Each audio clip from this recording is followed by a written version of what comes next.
বেদের মেয়ে জ্যোৎস্নায় আমায় কথা দিয়ে। চলচ্চিত্রের পর্দায় তিনি ছিলেন নায়ক, দর্শকের কাছে প্রিয় মুখ। বাস্তব জীবনে সড়কে নিরাপত্তার জন্য লড়েছেন নিরলসভাবে। তিনি ইলিয়াস কাঞ্চন। কিন্তু আজ সেই প্রিয় মুখ লড়ছেন নিজের জীবনের সঙ্গেই। জাতীয় প্রেস ক্লাবের নিশ্চার সংবাদ সম্মেলনে ছেলের কণ্ঠেই জানা গেল খবরটি। ইলিয়াস কাঞ্চনের মস্তিষ্কে বাসা বেঁধেছে টিউমার। দীর্ঘ 7 মাস ধরে তিনি অসুস্থ, 6 মাস ধরে চিকিৎসাধীন লন্ডনে। 5ই অগস্ট লন্ডনের উইলিংটন হাসপাতালে তার মাথায় অস্ত্রোপচার হয়। চিকিৎসকরা জানালেন পুরো টিউমার অপসারণ সম্ভব নয়, ঝুঁকি রয়েছে পক্ষাঘাত কিংবা কথা বলার ক্ষমতা হারানোর। তাই টিউমারের কিছু অংশ কাটা হলেও বাকিটা রেডিয়েশন ও কিমোথেরাপির মাধ্যমে নিয়ন্ত্রণের চেষ্টা চলছে। এখন তাকে আরও 6 সপ্তাহ রেডিয়েশন নিতে হবে, সপ্তাহে 5 দিন করে।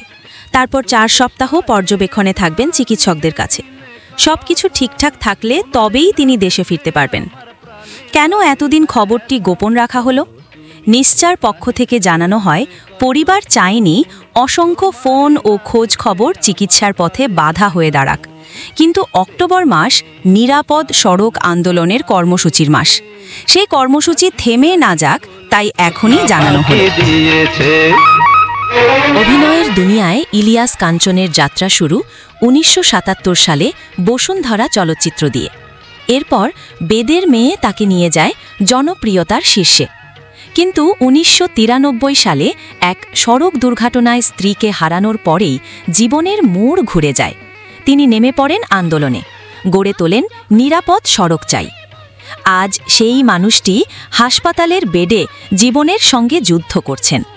তার ছেলে দেশবাসীর কাছে প্রার্থনা চেয়েছেন বাবার সুস্থতার জন্য। যে মানুষ সড়কের নিরাপত্তা নিয়ে স্বপ্ন দেখেছেন সারা জীবন, তিনি যেন আবারও সুস্থ হয়ে দাঁড়াতে পারেন দেশের মাটিতে।